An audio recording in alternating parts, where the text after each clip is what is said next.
seldom did things right. "What will become of you, poor boy?" his father asked each night. And finally, Ren answered, "A soldier, sword in hand. If all else fails, at least I can still die for Duke and land." Ren packed his bag and went to join the brave Atreides troop. Strong and fit, and healthy too, he was welcomed in the group. But when he had to master drills and learn the skills of war, the sergeant screamed and laughed and screamed still more. For when ordered to turn left, Ren would quickly turn to right, and told to shoulder arms instead, he charged with all his might. Ren Darvo's drills and troubles became a well-known tale. Even famous Duncan Idaho would smile at his travail. And when at last Ren's unit was ordered off to war, the officers debated, was he suited for that job? But Ren just let them argue. He stood there, broad and straight. "If with the others I can't go, I'll go alone. Just wait." He took his sword and backpack and marched out with the rest. At camp he was their servant, fulfilling each request. But when the battles raged, he was ordered to stand back. He didn't understand when to take cover or attack. Duncan Idaho was on the run, Harkonnens in his tracks. He passed Ren Darvo's unit, shouting, "Boys, you watch our backs. Don't let the devils through the gorge, or all of us are lost. Guard it until we regroup. Keep it safe at any cost." A small detachment, made up but of barely 20 men, got there in time to make their stand. Along with them came Ren. The Harkonnen fell on them hard, their lasguns raining death. And 7 brave Atreides men gave up their costly breath. The same disastrous fate would soon befall all those who'd stay. So when ordered to retreat, they all retreated straight away. All but one stayed to fight and charged the foes instead. Ren couldn't get the notion of flight through his stubborn head. He just stood there, broad and strong, and ready now to teach a lesson to each Harkonnen who came within his reach. At the choke point in the gully, they all each took a turn, but without lasgun cover. One by one, were forced to learn. They charged at Ren, but each who came was fought and bested all the same. None could beat him at this game, for Atreides' honor, house, and name.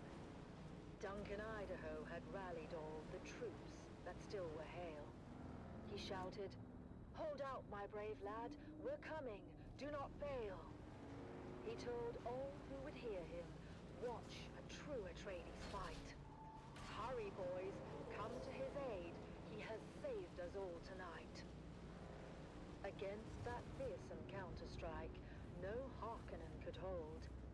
They faltered, failed, and turned their backs, a rare sight to behold. Their faces pale, their weapons dropped behind them as they ran. And Duncan looked around and asked, "Where is that fearless man? He who held the gully until we could all return, that hero of the desert. His name I must needs learn." "He has fallen," said the sergeant, his head bowed down in shame. "He lies there dead upon the sand. Ren Darvo was his name." "I remember him," said Idaho, of Ren who'd seemed to rest, but for the blood that stained the shirt across his mighty chest. That lasgun knew just where to strike, as plainly you can see. said Idaho to those around. Yes, it knew more than we. It shunned his brow. It was weak and poor, that much all of us knew. But found instead what better was his heart, forever true. The word spread quick among all those who had survived the fight, and every soldier did agree Duncan Idaho was right. Rendavo was no thinker, his mind slow, truth be told. His head, they said, was thick as wood, but his heart was made of gold.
You've arrived at Botanical Testing Station number 76.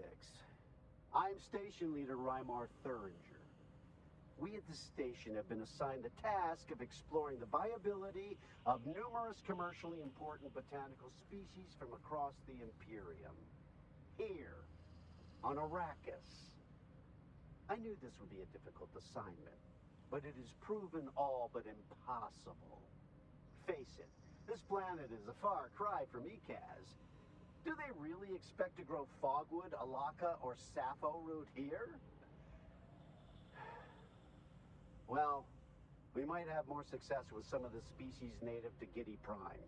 Anything that can survive that hellish environment might have a chance on this. It's the Wastelander Chronicle, brought to you by O'Gary's Imports. O'Gary's Imports. If you want it, we have it. And if we don't have it, we'll get it.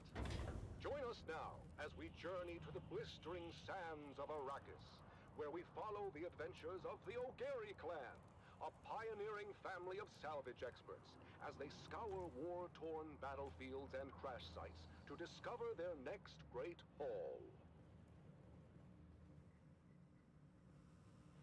Hey there, everyone! Welcome back to the Wastelander Chronicles. I'm your Badland Scout, Sally O'Gary, back with another wild adventure. After that scary encounter with the Masquerade, we got our hands on that super mysterious map. Dad was all over it, trying to figure out where it led. Normally, he would take it over to his Mentat friend at the Seleucid Bowl. I used to think Master Chim was scary when I was little. The way he got that faraway look in his eye when he did his computing. Master Chim would have taken one look, and before you got a word out, he'd have done a sector-by-sector comparison of the map with known topography.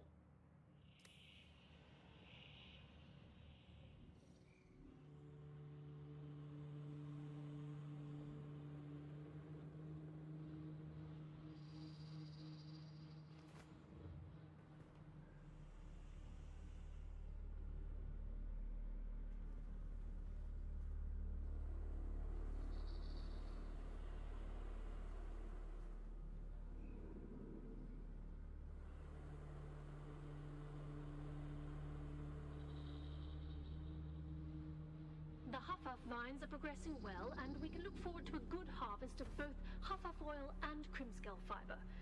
With careful cultivation, our yields should easily meet our requirements. But I will remind you once more of our bargain. I teach your slavers to make Crimskull bindings, and in exchange, I gain the right to sell the oil to the lens makers.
single blow from an Inkvine lash marks the target with a permanent beet-colored scar. But that's just the start of it. The Inkvine scar never quite heals, nor does the intense pain, which can linger on for many years or even decades. That's what makes the Inkvine lash so feared. The presence of an Inkvine lash should be enough to break even the most stubborn captive. Too many strokes will leave a victim crippled by pain and of little value in the slave markets.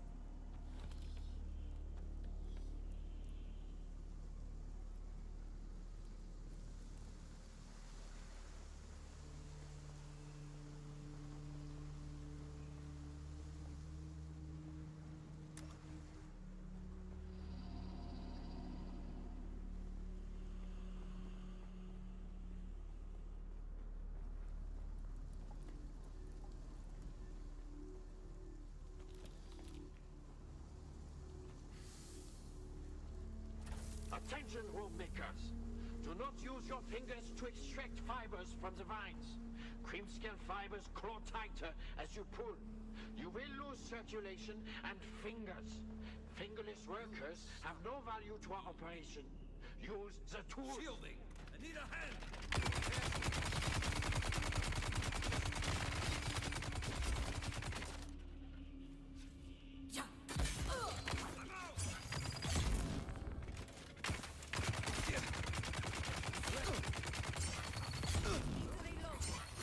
Shield on!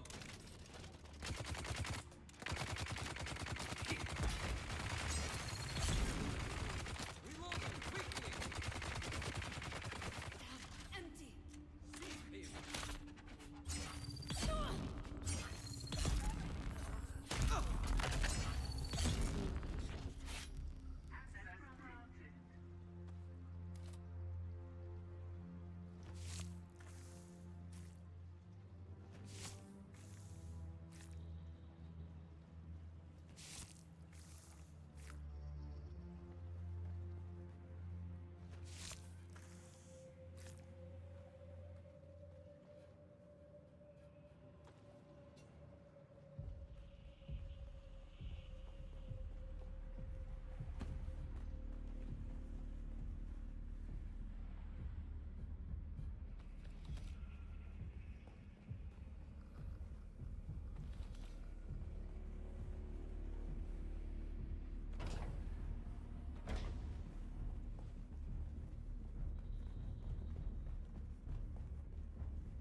Your insistence on testing the products was distasteful, but the captive's attempt to kill me certainly made it more palatable. Despite his size, a single strand of Crimscale rope was sufficient to completely restrain the subject. The more he struggled, the tighter it became. I can only assume from his howls of agony that the Inkvine lash performed as intended. As a further note, a strand of Crimscale placed around the throat is an effective means of silencing a prisoner. Any attempt at vigorous shouting causes the Crimscale to draw tighter. Be warned. This will almost certainly prove fatal if coupled with the agony of Inkvine blows.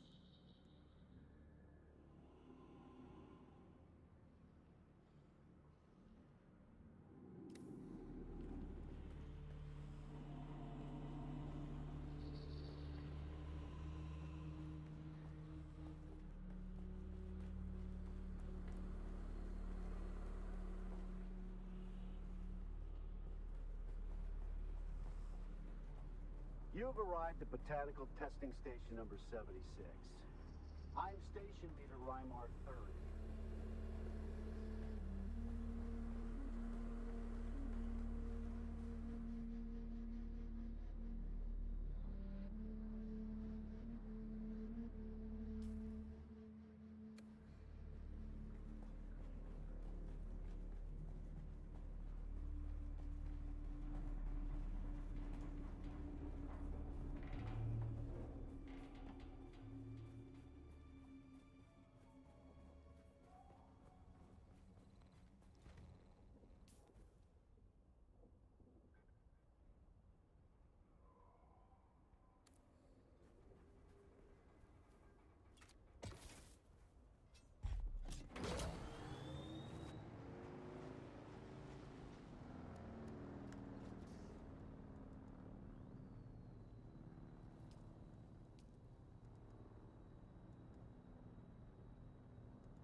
Shields up!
Identify yourself.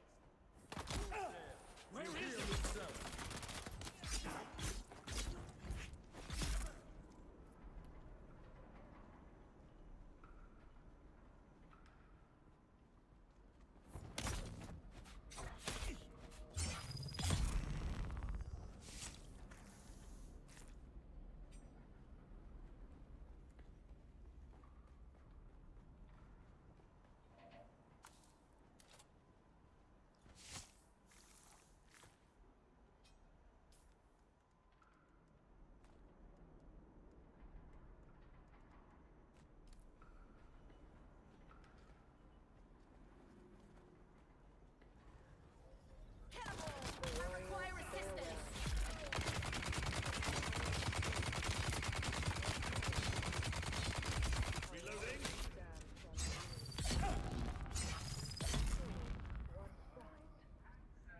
Dulled with strife, reflects the toll of countless lives. Oh, fate, you've carved this path of pain through deserts vast, through blood and rain. Yet honor binds my heart tonight. For House Atreides, I still fight. Remember those who fell in fields whose courage were their only shields. Their names engraved in stars above. Their deeds, the legacy of love. In silence now, I take my leave. For battles end, and souls must grieve. But know this truth, my comrades dear. In every heart, we still stand near. Oh, house of just and noble name, we've lit the stars with honor's flame. You look strong And and though able. my Shield on! Atreides shed no tears. Kneel before me, slave! Where valor shines, where hearts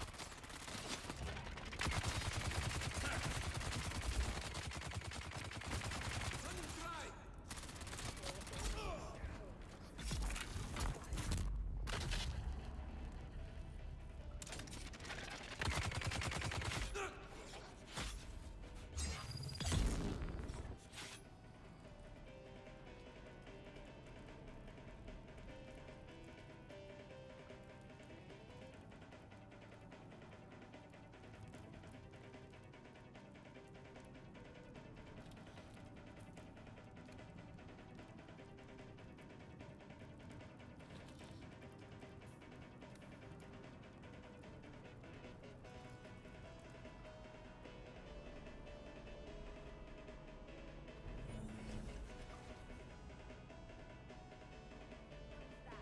Identify yourself.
Always with you.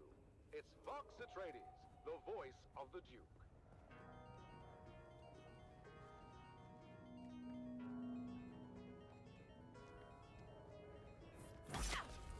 There's my reinforcements!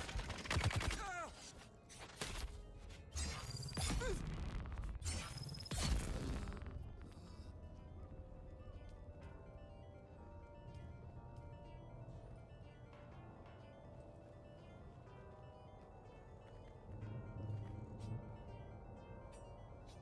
Shields up!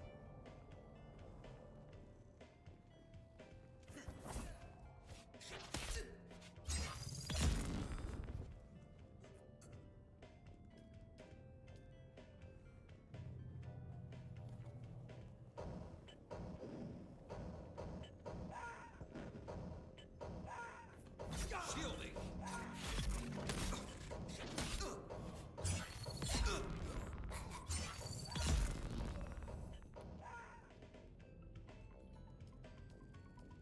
Yes, sir. Acknowledge. Yes, sir. Moving out.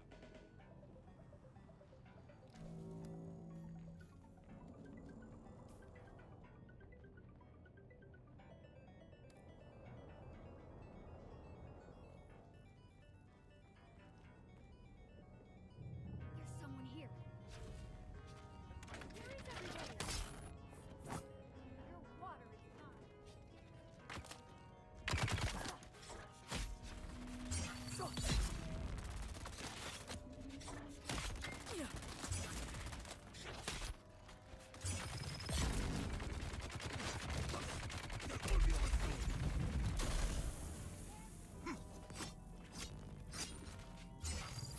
Seize him! Shield on!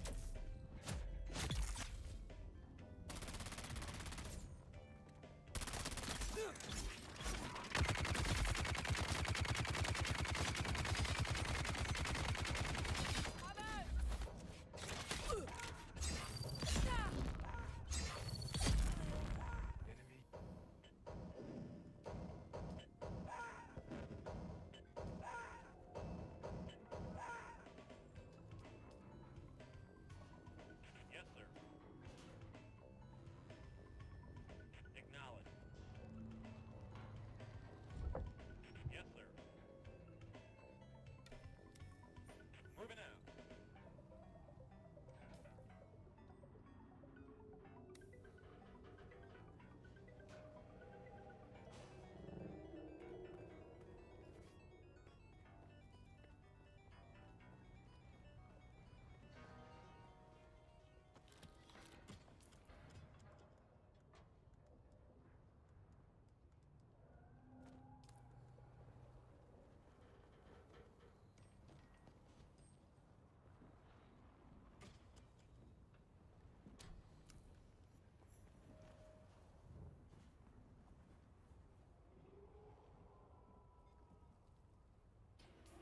Alright, where to now?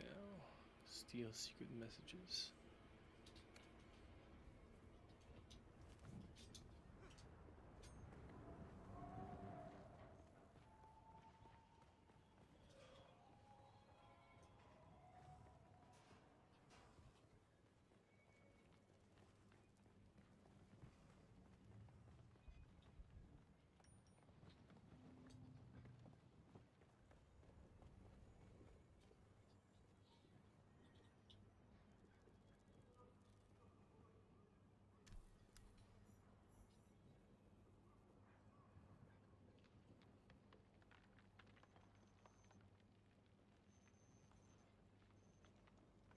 And now, another revealing episode of Through Their Eyes.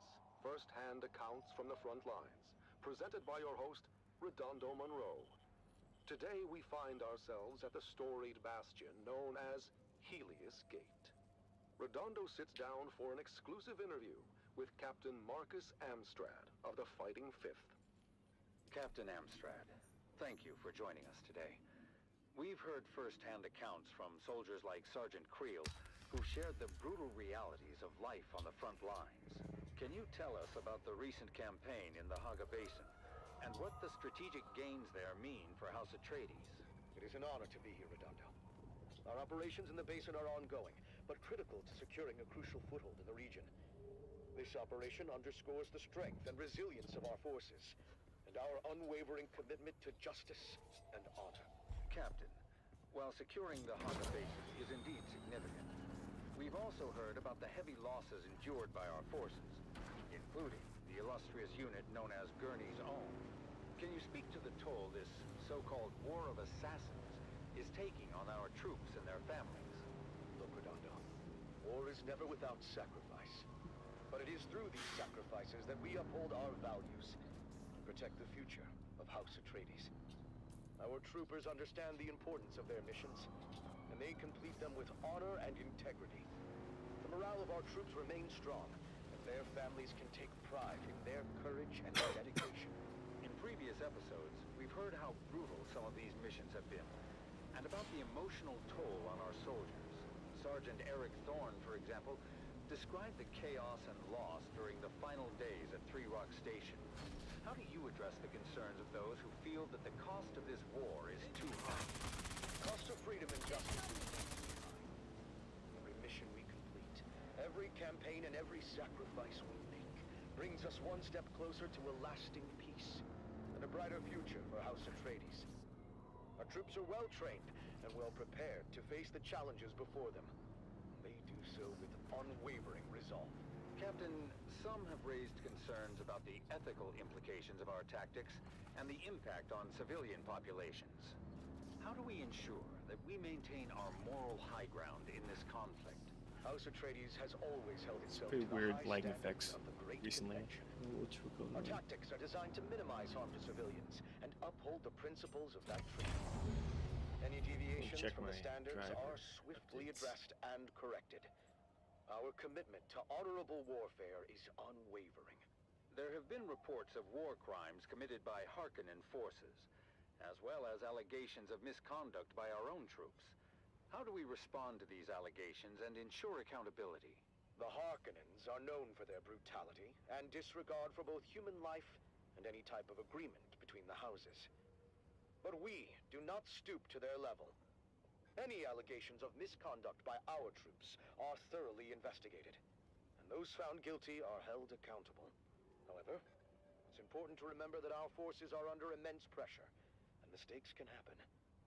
We must focus on the bigger picture and the ultimate goal of victory and justice.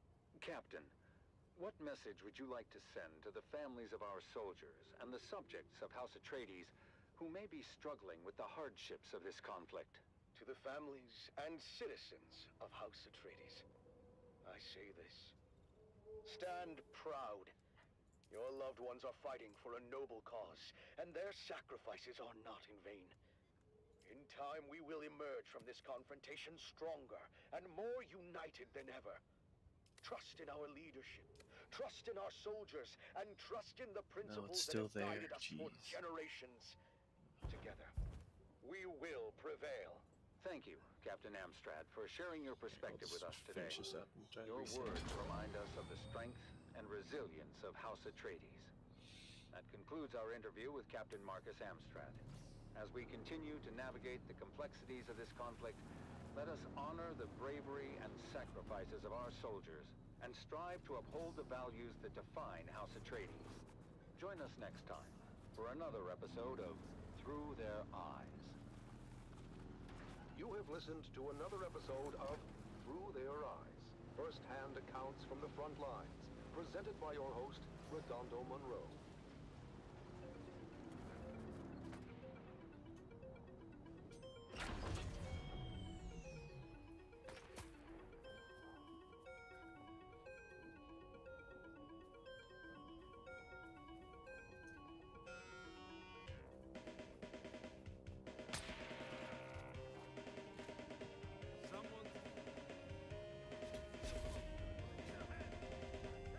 Dune, the battle for Iraq.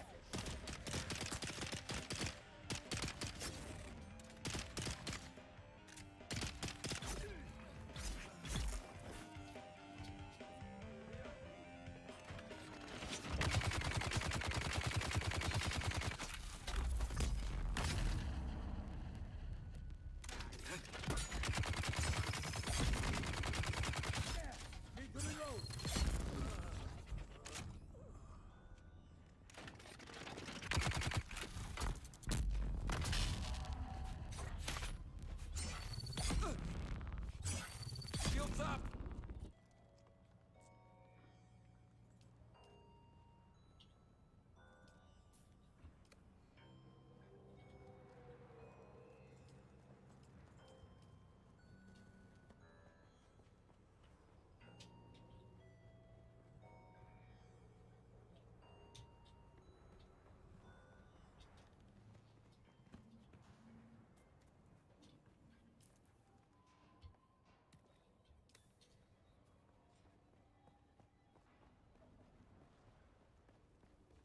Identify yourself. I need help.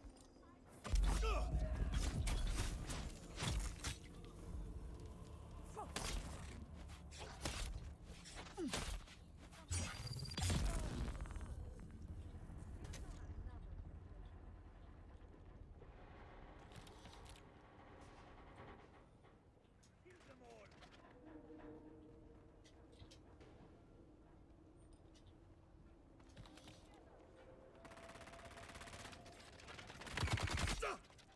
Shield on!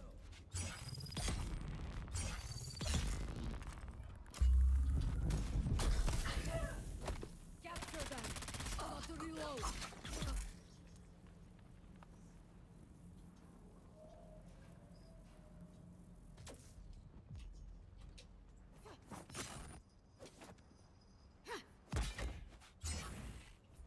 Target found!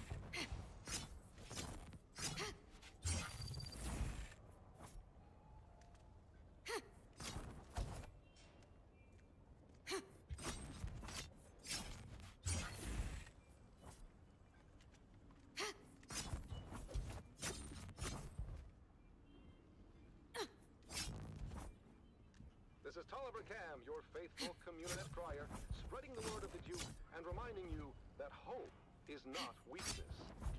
Real strength is acknowledging that it's okay to strive and even expect a better day. We've got to approach every fresh sunrise as an opportunity to renew our bonds and strengthen our commitment to a brighter future. A future governed by hope and not fear. This is Tolliver Cam from the heart of Arakeen, guiding you through your day. Mountaintop. The song of the sea. Our faithful brother, that ever-present roar, companion to those dreamers of jagged peaks of long ago.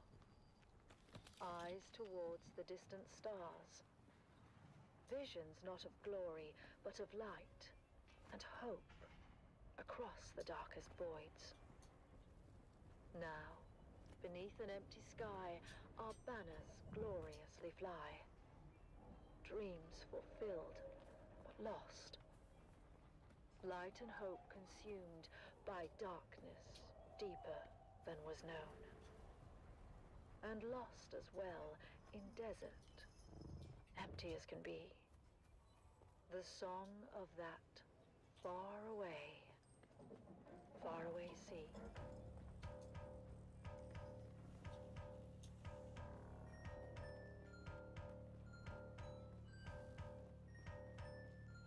I see someone. Found them. Where's my reinforcement?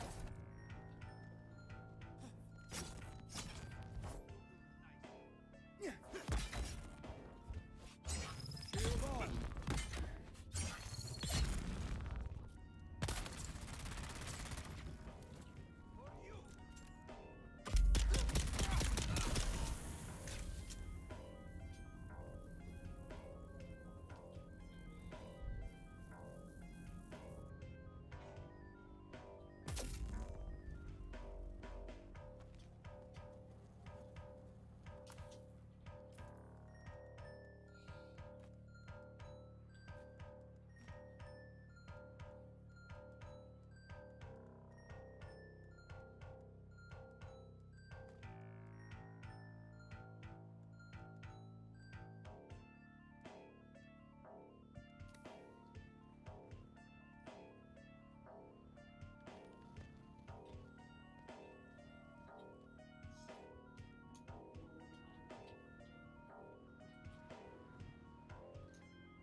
Some of our scouts have just returned.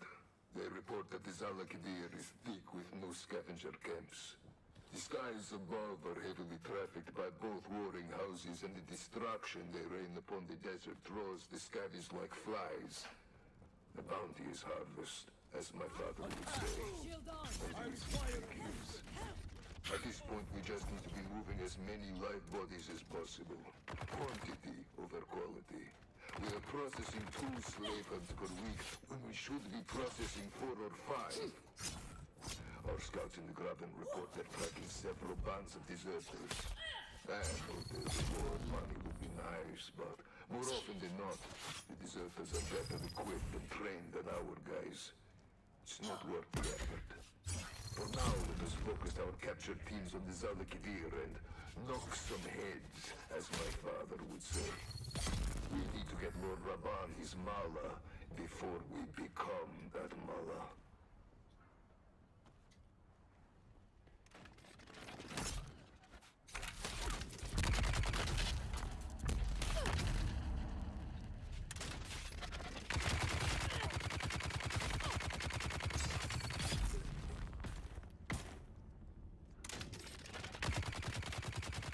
Need to reload.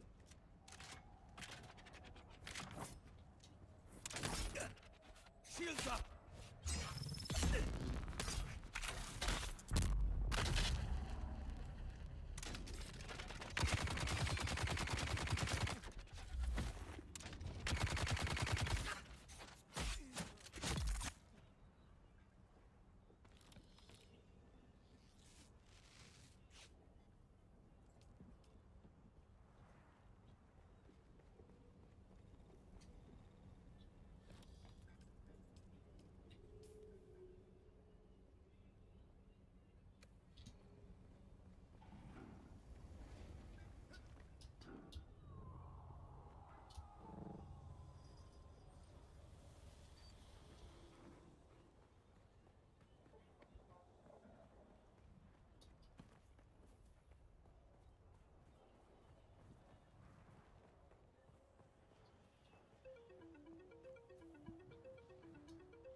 Identify Strong in the sea.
Shield on.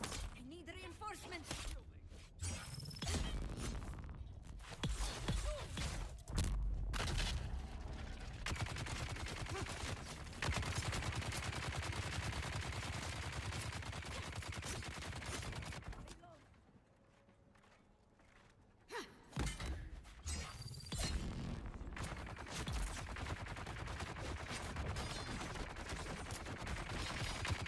Need to reload.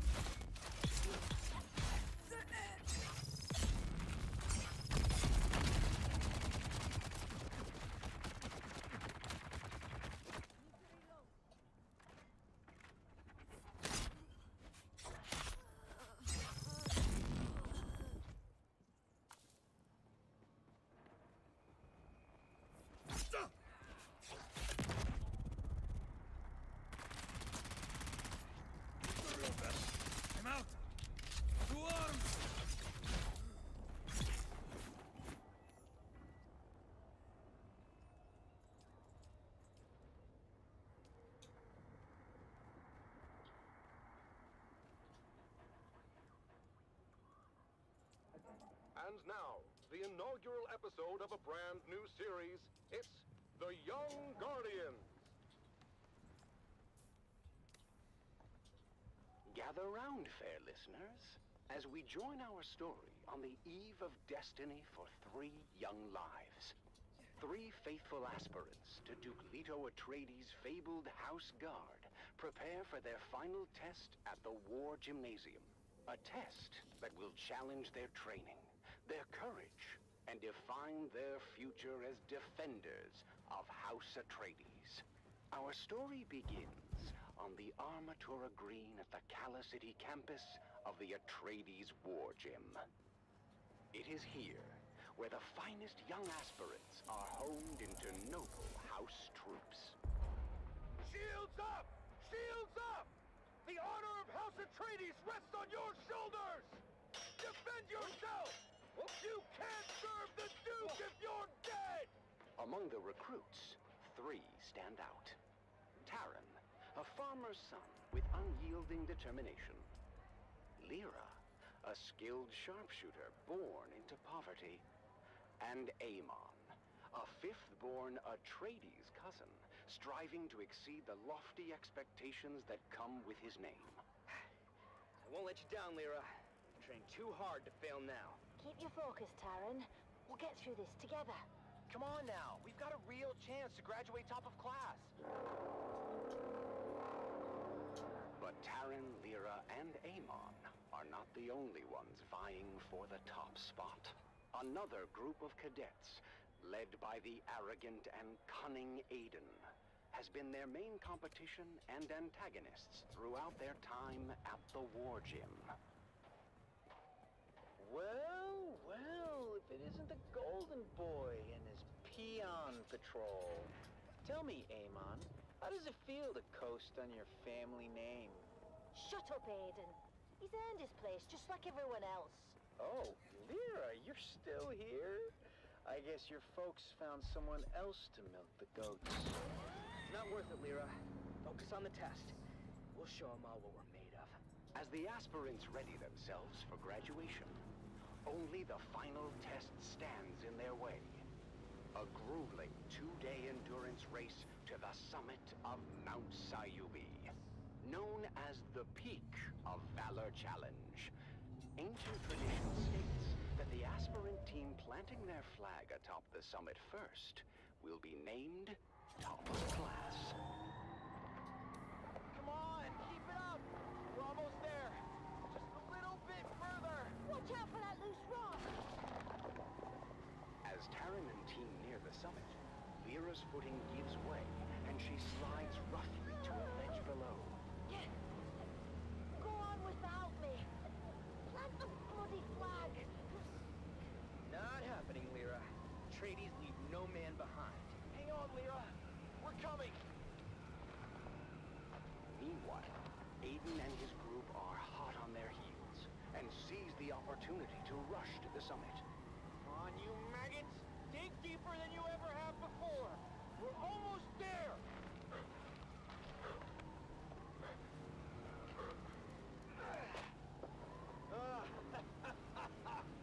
Yes! We did it! I told you those losers didn't stand a chance. Thank you, guys. I'm sorry I slowed us down. Don't worry about it. We're a team, remember? Despite their best efforts, Taran, Aemon, and Lyra finished second in the challenge. We may not be top of class, but we did right by our friend, and nothing will diminish that. The day before graduation, Taran and Lyra ventured into the lecture hall to return a borrowed tome, when something strange caught their eye. Huh. That's strange. The light's on in the Commandant's office. But we just saw the Commandant on the green. Then, who's in there? Aiden, what are you doing here? None of your business, peons. I was just leaving anyway. But Taran had noticed that Aiden slid something under his shirt. The Commandant's code book. What about it? Aiden just put it under his shirt. We have to tell Aemon. Aemon, you won't believe what Lyra and I just saw. a thief. He stole the Commandant's code book from his office. My older brother quizzed me before. I thought it was nonsense at the time. He was asking about a possible Harkonnen infiltrator in our aspirant class. I thought he was just giving me a hard time, but... Yes, Aiden is the infiltrator. He must be. Well, what are we going to do about it? Leave that to me.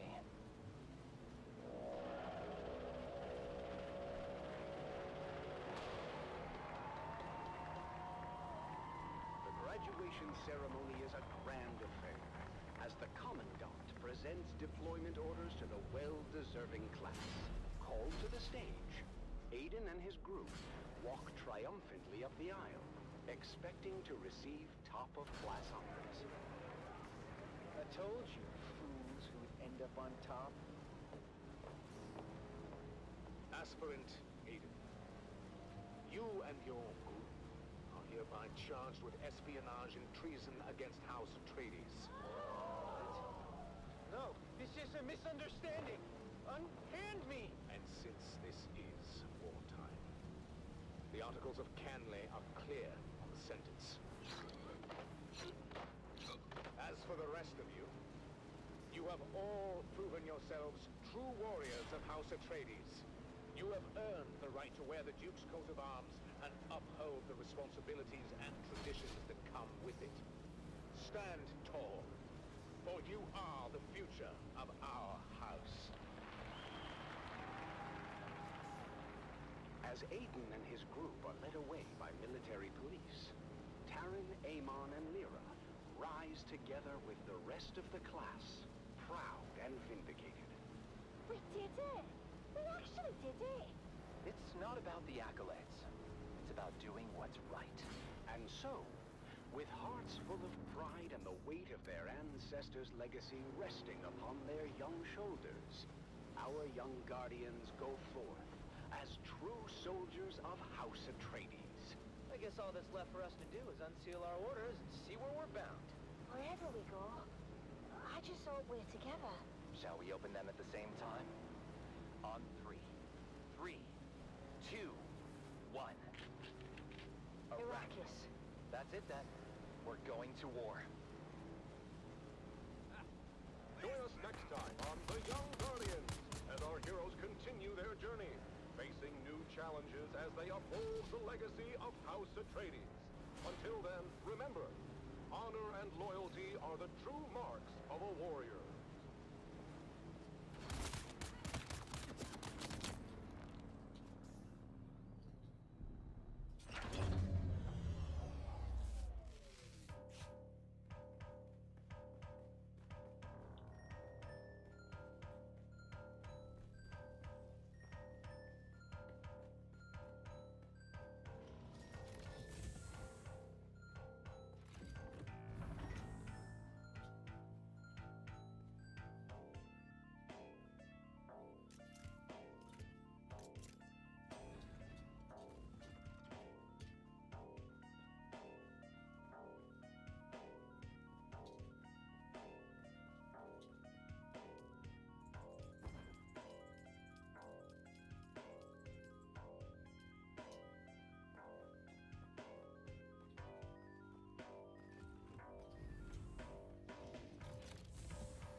Sector weather alert.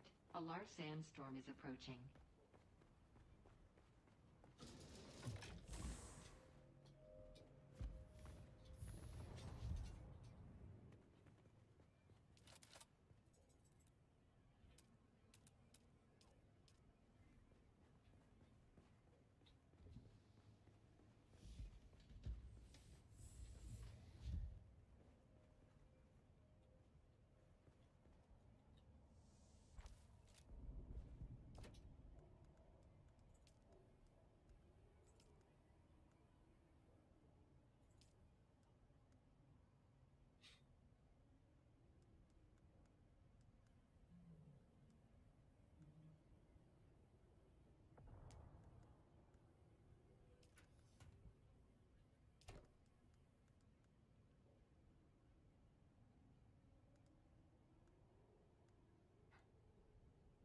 Ever wonder what it's like out there beyond the safety of the Sector city? weather alert. Where the A sand large sandstorm shifts is and approaching. ancient secrets hide beneath the dunes. Well, let me tell you, there's more out there than spice and sand. The Wastelander Chronicles takes us into the life of a scrappy young scavenger girl and her family as they brave war-torn battlefields, hunting salvage and other buried secrets. Stay tuned, because this is one tale you don't want to miss. It's the Wastelander Chronicles, brought to you by O'Gary's Imports. O'Gary's Imports. If you want it, we have it. And if we don't have it, we'll get it. Join us now as we journey to the blistering sands of Arrakis, where we follow the adventures of the O'Gary clan, a pioneering family of salvage experts, as they scour war-torn battlefields and crash sites to discover their next great haul.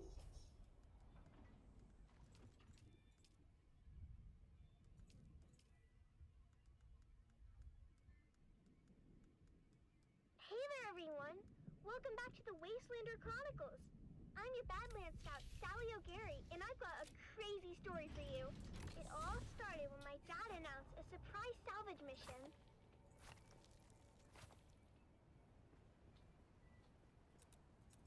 It was just after sunset. Dad has spent all day, as always, mining our storefront and listening to the space traffic controllers going about their business on the Communinet. I always Sector tease weather Dad and alert. ask A how large it is he can sandstorm listen is to those approaching. encrypted channels, and he just shushes me and tells me to clean my guns. But this was a day Dad's patience and extra-legal Communinet receiver paid off. He overheard a distress call from the Leopoldus, a light freighter carrying machine parts out of Bella to Goose.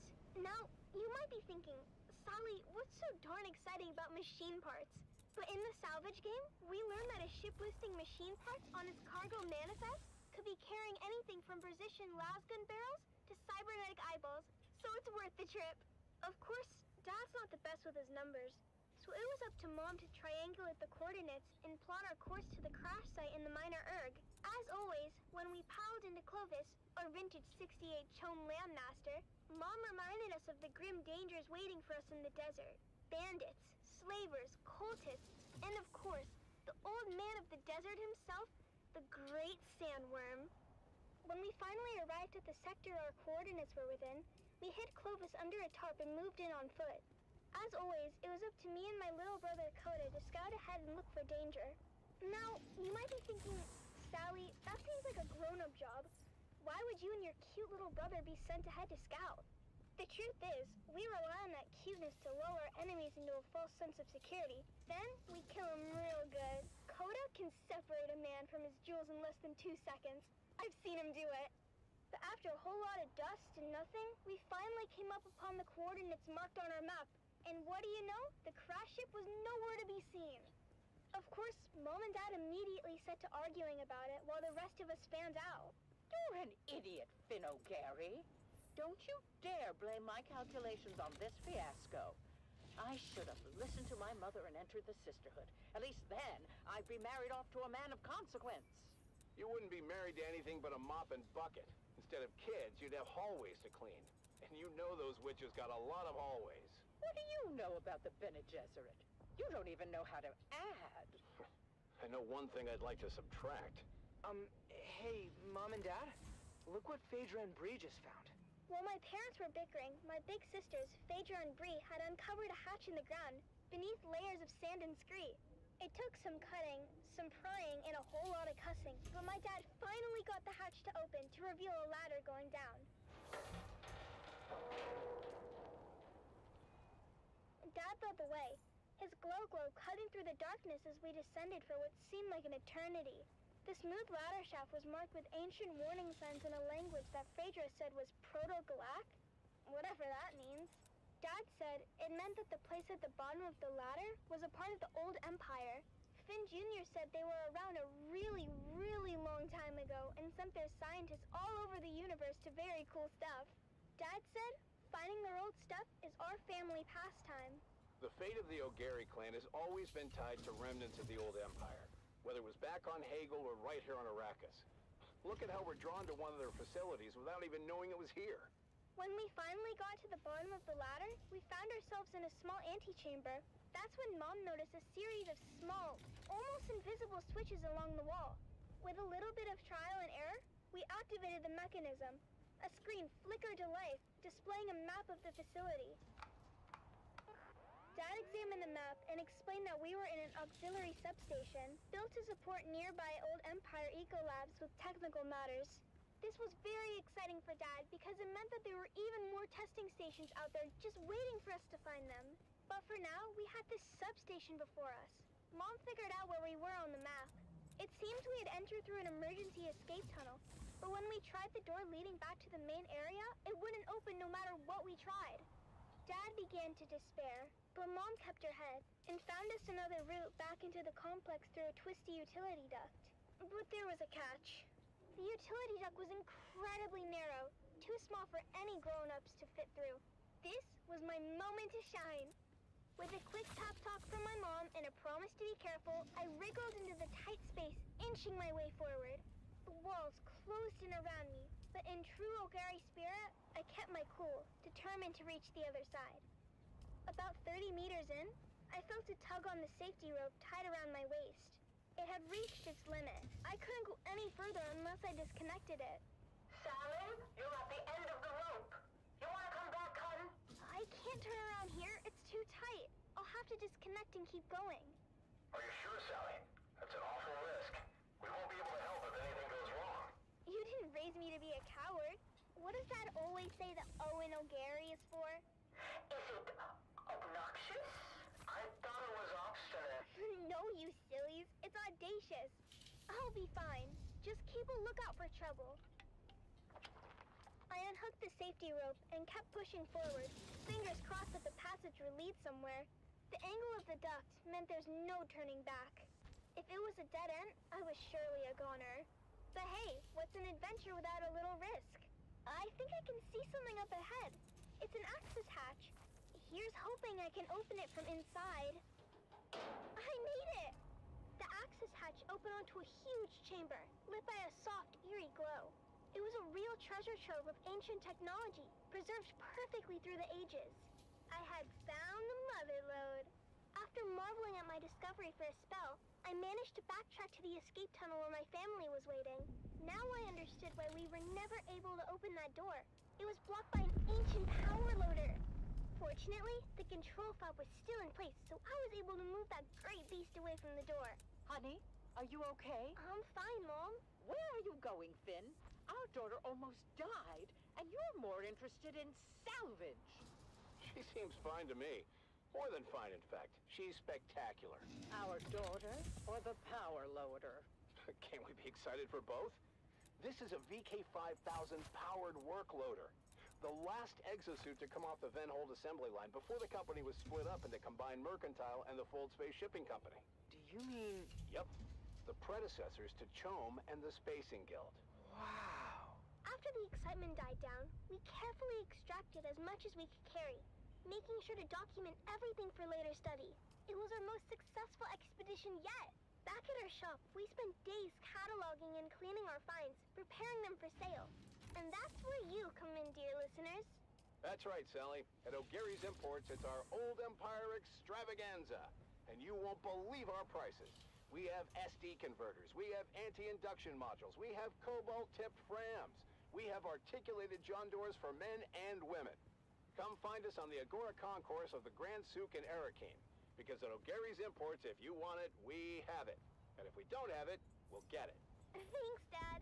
Until next time, this is your faithful Badland Scout, Sally O'Gary, signing off and reminding you to always check your six. And come back next time for another episode of the Wastelander Chronicles.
Spice?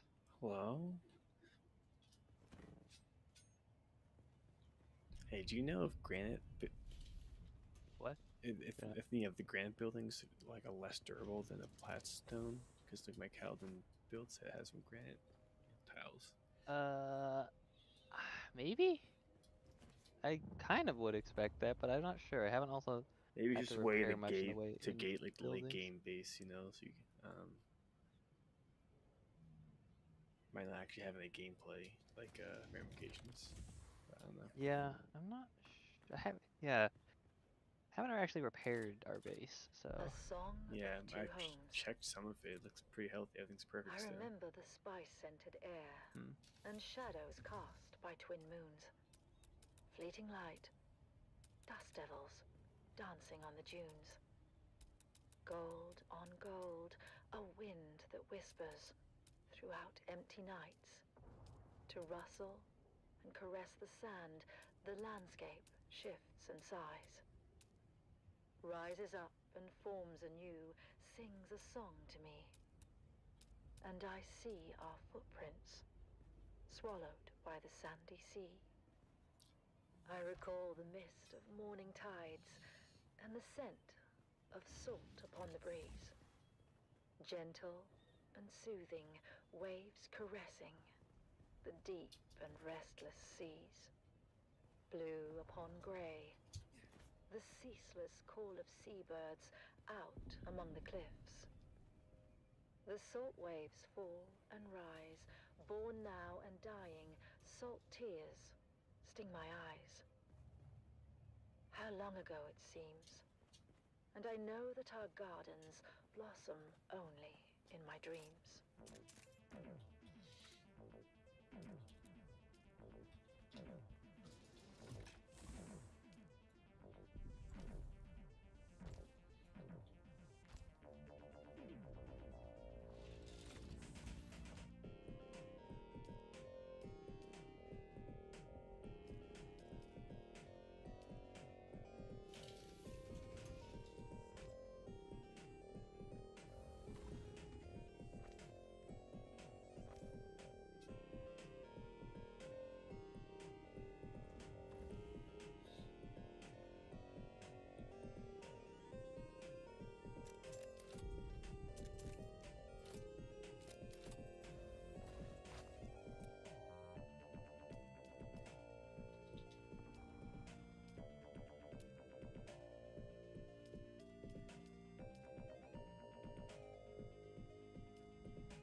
It's going to be another hot one today, folks. It's already 70 degrees Celsius in the shade, and the day's just started. All we can do is put one foot in front of the other and face what comes with honor and determination. This is Tolliver Cam from the heart of Arakeen, guiding you through your day.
And now we bring you Through Their Eyes, first-hand accounts from the front lines, presented by your host, Redondo Monroe.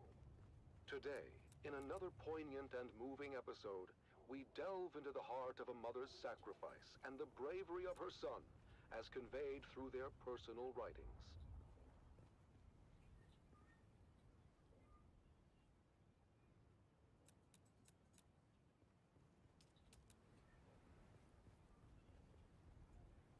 Fiona Thorne, a devoted mother, has remained steadfast and resilient throughout the long years of conflict. Her diary reflects the unwavering morale of the Atreides families, supporting their loved ones and our fighting forces. One fateful day last year, our Special Missions cohort executed a daring raid against a Harkonnen position in the minor erg known as Three Rock Station. Sergeant Eric Thorne, a highly trained member of the elite strike force known as Gurney's Own, was part of that operation.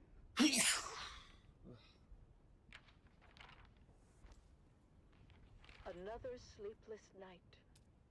The sound of the wind reminds me of the distant echoes of battle. I can't help but think of my son, out there in the desert, fighting for our beloved Duke. I've heard rumors that Arak was involved in the incursion at Three Rock Station, and that the confrontation became very bloody.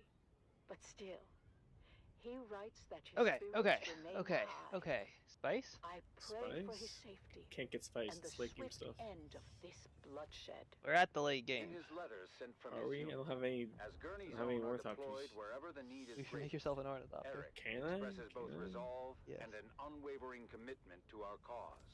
Mother, the Harkonnens fight viciously, but our intelligence is sound, and we are able to hit them at their weakest.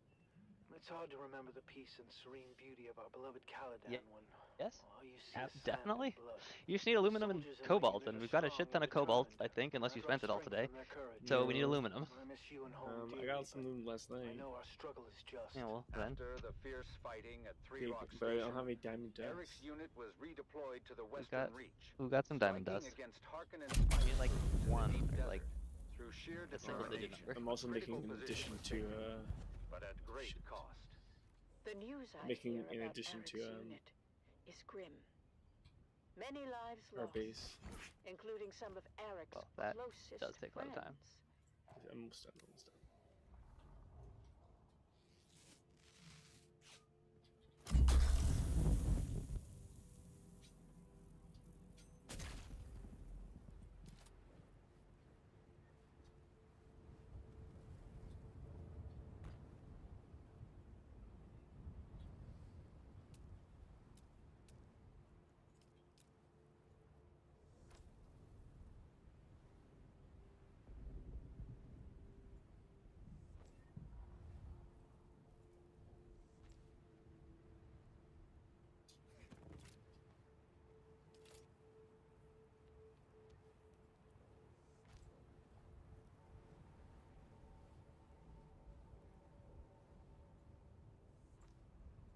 making it a little less blocky.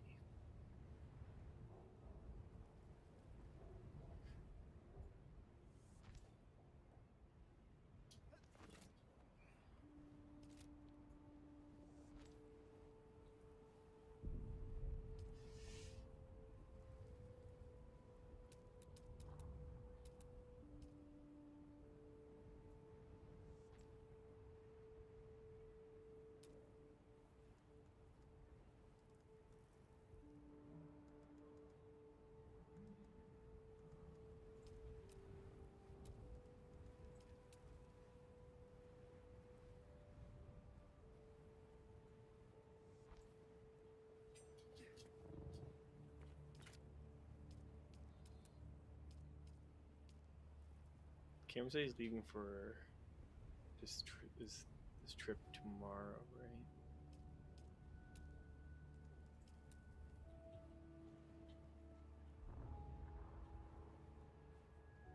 Alright, say that again, Tyler.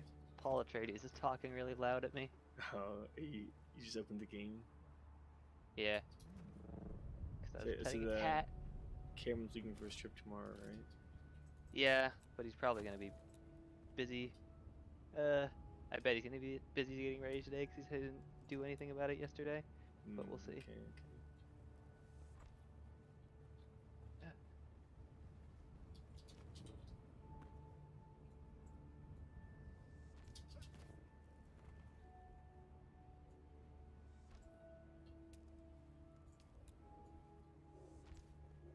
Look at these round corners, gunk. Sound pretty round.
I dwarfed out pretty hard. I think finally done doing base stuff.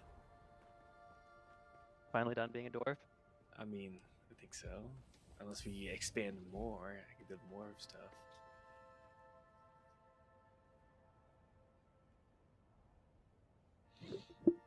We think expand to the south, make the hangar twice as big. They want more room in the hangar? Kinda do. Well, then so do. I guess I should get an ornithopter first. You should probably get an ornithopter.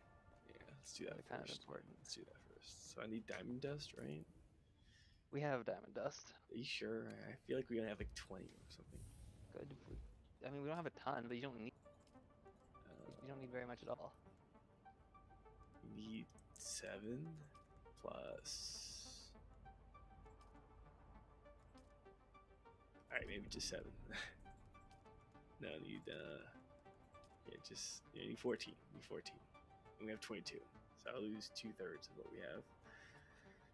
Well, you can use the ornithopter to go get more. You're right, I will. I guess I'm making an ornithopter. Do we have enough aluminum? Oh shit. Yeah, that's the question. We might not have enough aluminum. We have enough everything else. Can I make more aluminum? I think I can, right? No, I can't. We used all these. Might need to do another aluminum run then. Let's see. 9 times 4 is 36. What's this? 35 is 71. 102. 6, I mean. 150. I think we're like 1 off. Fuck. Alright, go and get some aluminum real fast.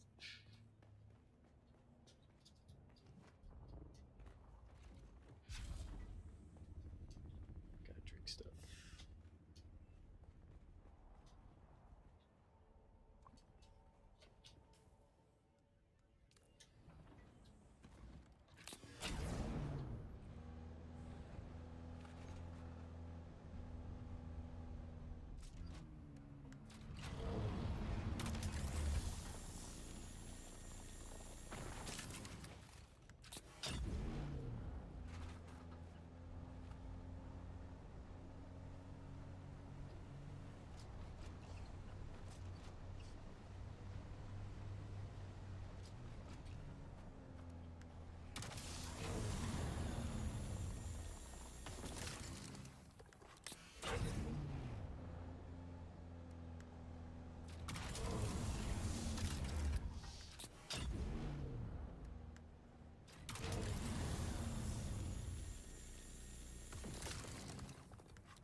Into the jaws of death.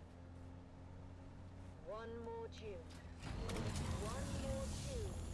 One more tune onward.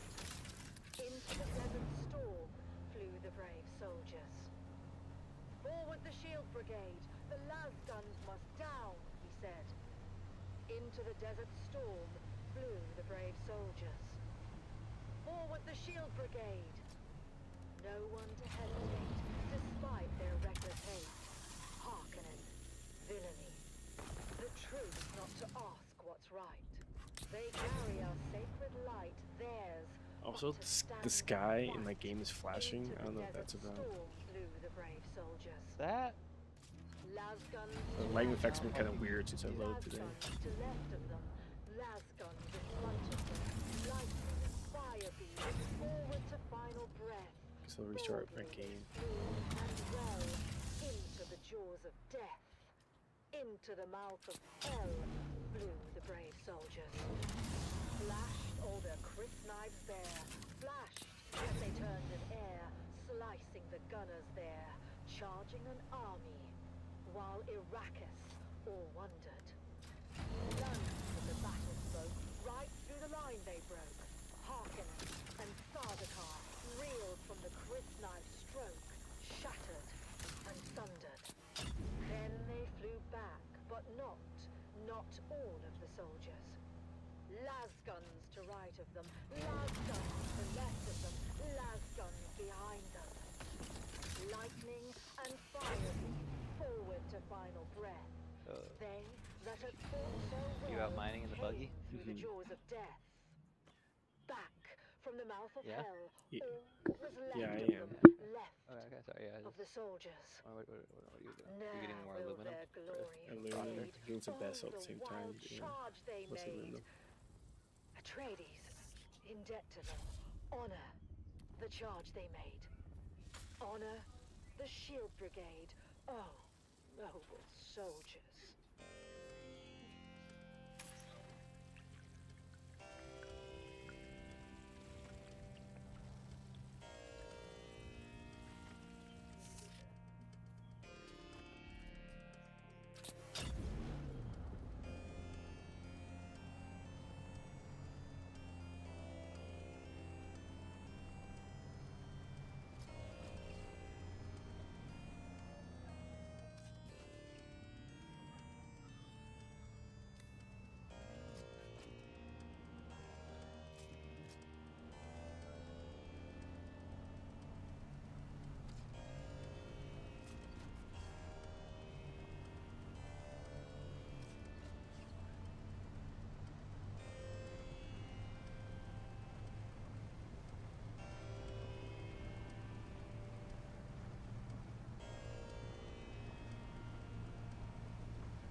It's the Wastelander Chronicles, brought to you by O'Gary's Imports. O'Gary's Imports. If you want it, we have it. And if we don't have it, we'll get it. Join us now as we journey to the blistering sands of Arrakis, where we follow the adventures of the O'Gary clan, a pioneering family of salvage experts, as they scour war-torn battlefields and crash sites to discover their next great haul.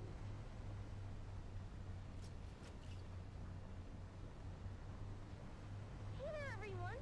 Welcome back to the Wastelander Chronicles. I'm your Badlands Scout, Sally O'Gary, back with another wild adventure from the Wastelander Chronicles. Today's story is a real nail-biter. We were out in the Hogwarts, tracking an off-course freighter when we had the most incredible and terrifying encounter. Let me tell you all about it.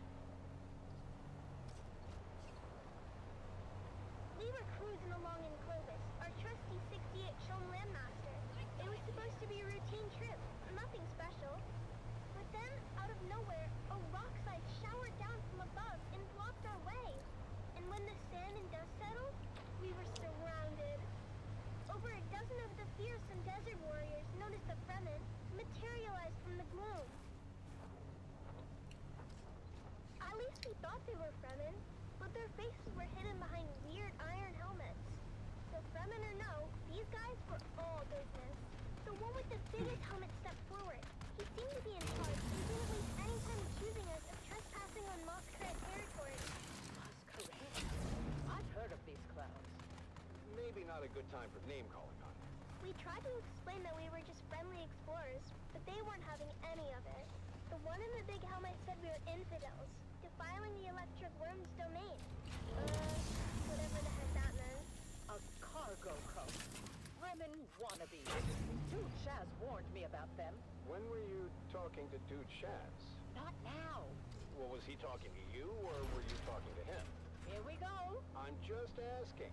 Don't I have a right to know why my wife is always chatting up the handsome sheriff? He gives good intel.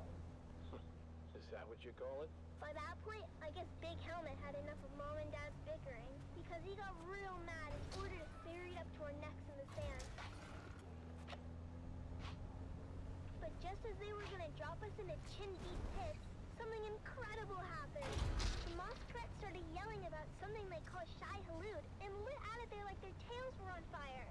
Turns out, Shai Hulud is the local name for the big sandworms. Well, I don't have to tell you what happened next. The ground started rumbling and rumbling like never before. I swear it must have been one of those super granddaddy sandworms you hear about living in the deepest, deepest desert. I figured it must have took a wrong turn at the shield wall and ended up on our heels. But I'll tell you what, when it comes to weather, Mom and Dad know their business and led us to safety on a rock island with practiced precision. When the dust settled, the worm was gone and there was no sign of the Masquerade. Or was there? What'd you say? I'm having a hard time finding Lulu. And why are we following it again? Babe threatened by babies. The trail led to a depression in the rock. I think someone's taking it. Sandstorm in sector? Oh, actually, so she come back, huh? Okay. The best part is, after we killed them all, Well, I don't know if you're gonna make it back in time. I'm running into this building. Good thing I picked up my thopter. Should I stay in the closed thing here? If you have an enclosed space, I would probably stay there, but you can see how quick it's coming on the map. Can you? It's enclosed here. To the scavengers before finding our way back to Yeah, I Clovis. see, it's coming. I didn't hear any warnings. As we headed back home, I don't know either.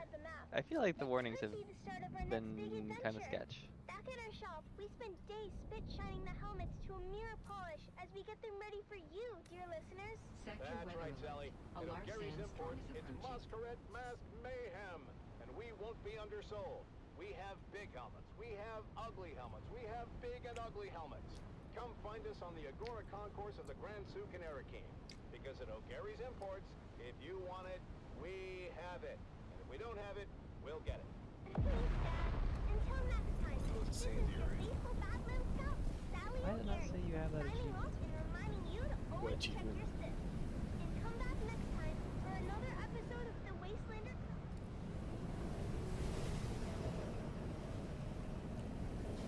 Another seated one call?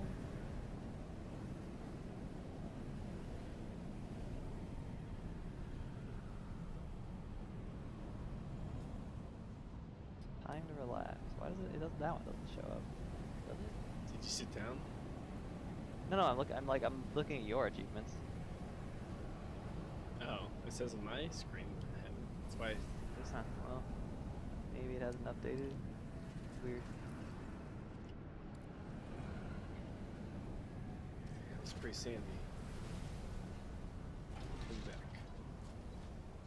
I guess I can stay a little longer now. Find some fucking aluminum. There's one.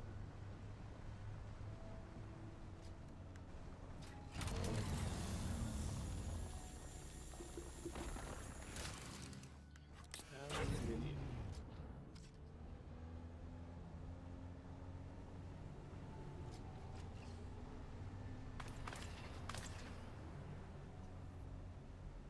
I'm being sniped.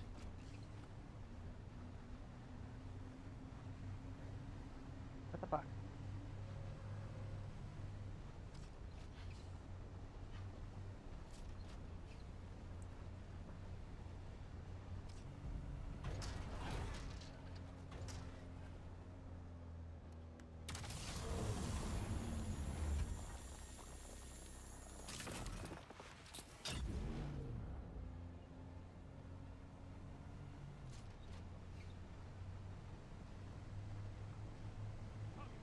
Who's that?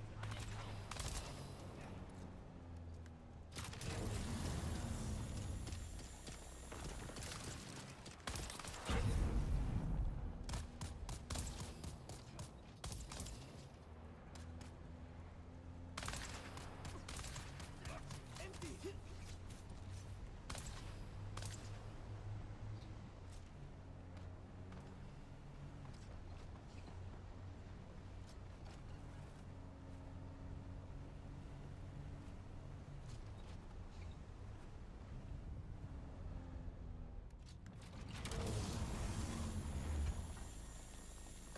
He wonders why they have all these useless mines. Ooh.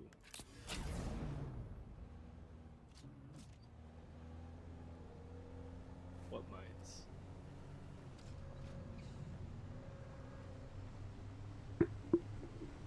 What mines are those? Like all the mines? They never do anything. Or because you move, that's why. Right, but It's the easy way you can float in midair. It's they give me like 30 seconds to move.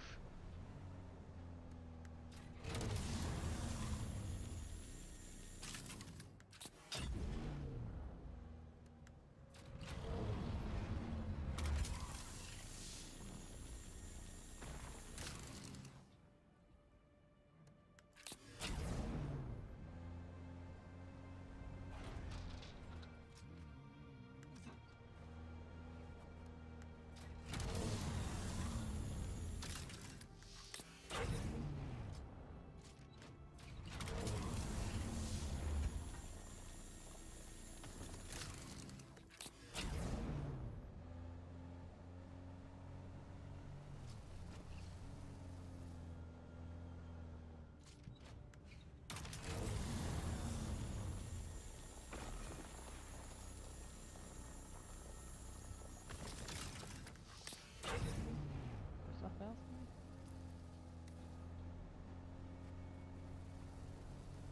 there? Okay, yeah.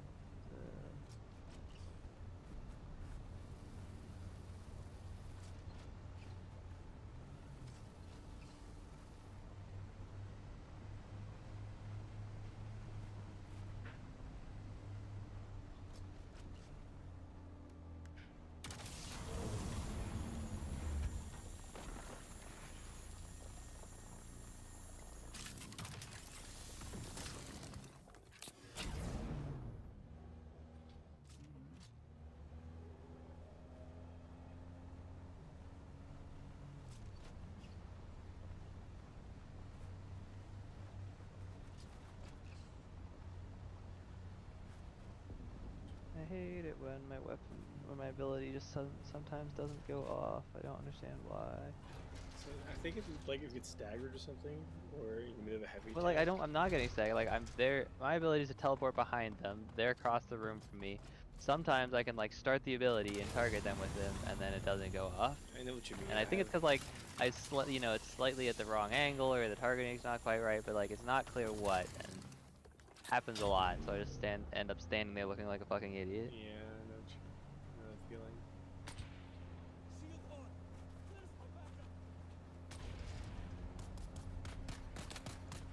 Yeah, I have like a parry ability, but sometimes I literally can't use it.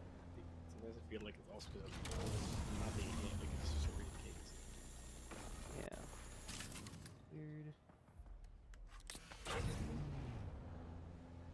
What the fuck? Where's this ID band supposed to let me go? Oh, here. Great.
Where's the ID band?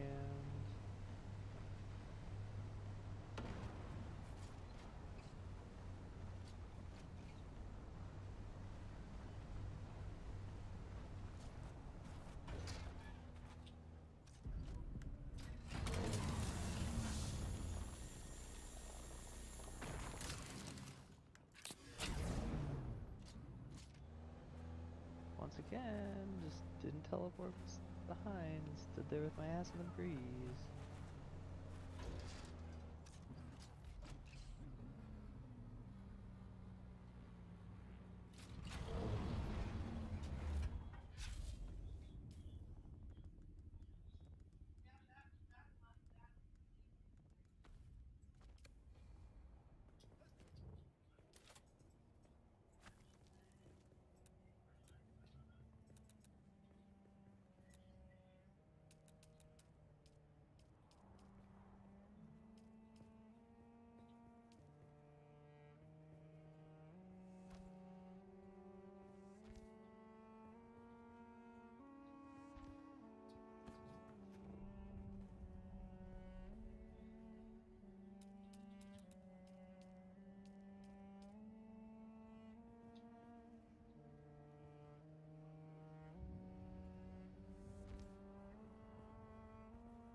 Okay, I think I'm making an ornithopter now. I have to refine the. Yeah, you are. Wait, it's all in the buggy. Unless you just want to use Cameron's while he's gone for the next week. We damage a lot, you know. Do that.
How do I make Duralumin?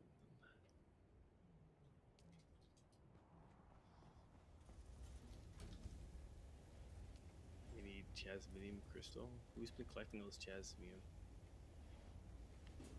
Matt. Who else? How many? I think it'll be if I use 40 of these Jasmine crystals. What do you use them for? For the next level of my weapon, sword. I mean, why don't you just make a...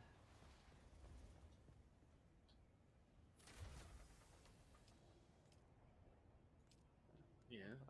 Why don't you just make a ornithopter and go get some Jasmine? Okay, that makes some sense. Makes some sense.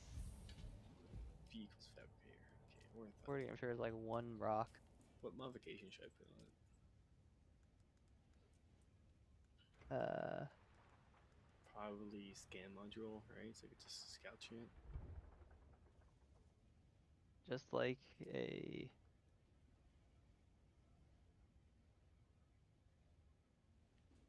dirt bike, you can put a scanner and either thrusters or storage.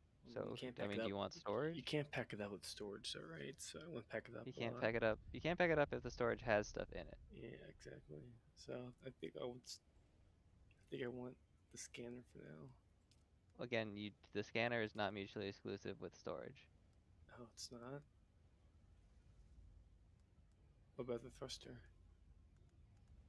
You see how the thruster and the storage are like the same shape? They go in the same spot. But the scanner goes in a different spot. Okay.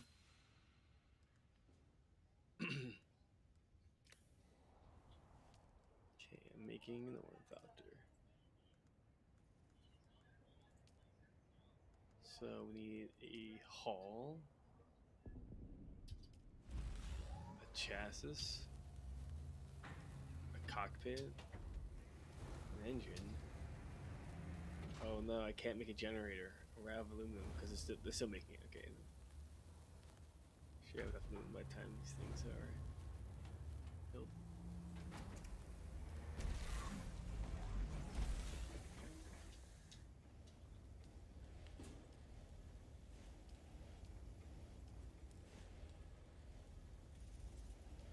What? Oh.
Are you using a steel tent or what? Nah. I guess I could get one, but usually I just don't be outside in a sandstorm. Well, what if you get caught though? What if you get caught? Then I run into a building. What if it's a building though? I mean, then I take a little bit of damage.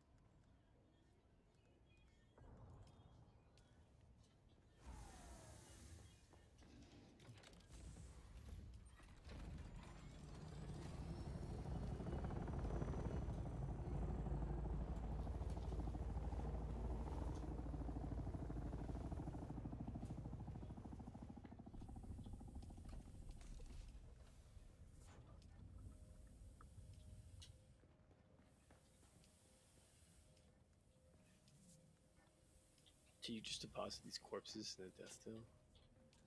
Yeah. Okay.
restart my game.